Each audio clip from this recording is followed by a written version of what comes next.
Now, EPA head Scott Pruitt continues to be the most corrupt person inside the Trump administration, which is actually a pretty high bar.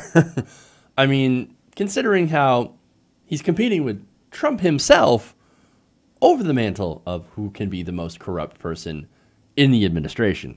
Now, apparently, according to whistleblowers inside the agency, Pruitt, in his latest example of corruption, is hiding meetings from public scrutiny in order to avoid the appearance of looking corrupt.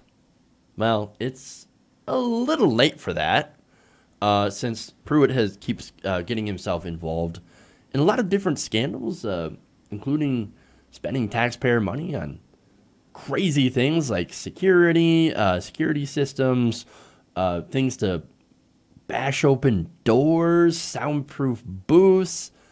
This guy, he's got a weird problem with spending taxpayer money on weird shit. And now, this is not quite related to that, but nonetheless, could be a bit of a problem. Now, CNN explains that Pruitt would alter his official calendar and keep private records of his actual meetings in order to hide them from the public. This whistleblower, Kevin Chemlusky, told CNN that, quote, "We would have meetings where we were going to take off the official schedule. We had at one point 3 different schedules. One of them was one that no one else saw except 3 or 4 of us." Now, that's fascinating. He also said it was a secret and they would decide what to nix from the public calendar. Now, why would you hide meetings? Oh, that's very strange. Well, we'll get to that. First, Chemlusky said Pruitt wanted to eliminate records of meetings that might look bad, and that aides would get together at Pruitt's discretion to go through his schedule and determine what should be left off or what should change or scrub from the public calendar. So, just how many of these meetings did they scrub? Well, the comparison of internal EPA records and Pruitt's public calendar showed a discrepancy, including more than 24 meetings, phone calls, or events being kept off of the public calendar. I don't think you're going to be surprised that some of the people and some of the events that they found were left off the official calendar. One of them ranged from coal industry CEO Joseph Kraft, a meeting with him, and other industry executives, to meetings with Kellyanne Conway, to Cardinal George Pell. Now, George Pell is a Vatican official and climate change skeptic who had been hit with sex crime charges. Uh-oh. So, look, that's a little weird. But I'm actually more interested in the coal barons and other industry executives meeting with the head of the EPA. Now, look, if it's an official meeting to discuss regulation and how they impact business, I guess that would make sense considering how the EPA crafts regulation. However, they also don't, the EPA should also be meeting with environmental groups. In fact, that they're not. So they're not meeting with environmental groups, but they are meeting with coal executives, oil executives, etc. So that looks bad in itself. And they realize that and they're like, well, I still want to meet with the coal guy because I want to deregulate the coal industry because they've given me so much money over the years. So here's what I'm going to do. I'm just going to hide the meetings. I'm still going to have the meeting. We're still going to discuss how I'm going to help industry, but we're just going to keep it off the official record. Look, that is super, super corrupt, super shady, and against the entire point of the EPA. Of course, none of that matters to Scott Pruitt or to President Trump.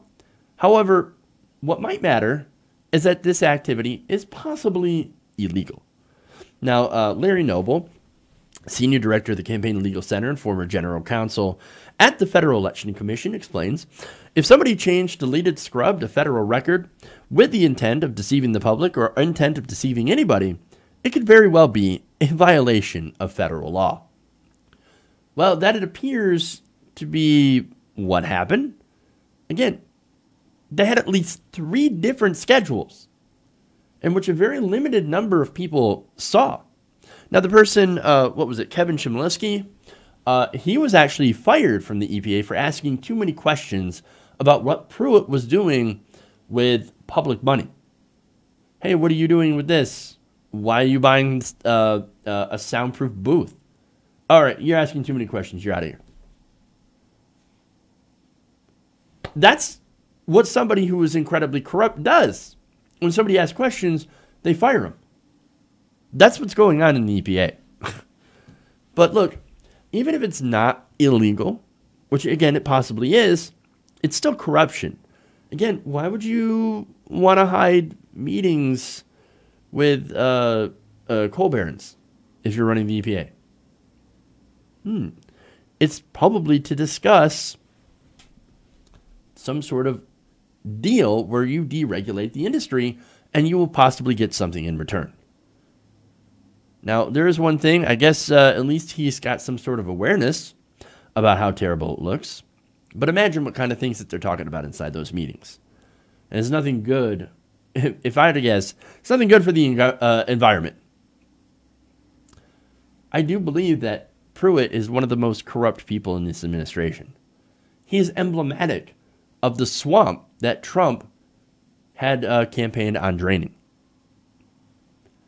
Even so, with all the corruption and all the news stories, which, look, unfortunately don't get a huge amount of play, although they do get into the news, Pruitt is still able to keep a low profile when it comes to national media attention. I think part of that is probably from Trump's ability to steal headlines. I think a major part of that. But another part of that is he is one of the people that Donald Trump trusts the most. In fact, now that some of his closer aides are gone, Trump spends a lot of time talking to one-on-one to Pruitt.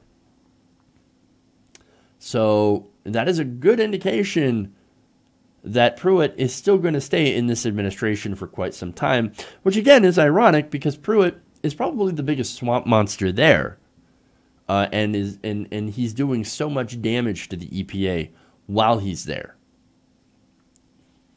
So we got to get rid of this guy, and I just don't know what it's going to take to get rid of Pruitt. We might have to get rid of Trump first, and that probably won't be that easy. Elections matter, man. Midterms matter, and so do elections. So get involved. Get primary elections, very, very important.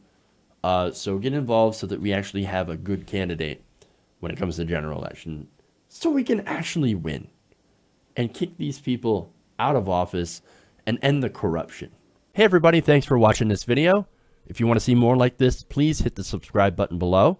And if you want to support truly independent progressive media, please consider becoming a patron at patreon.com/TYTNation.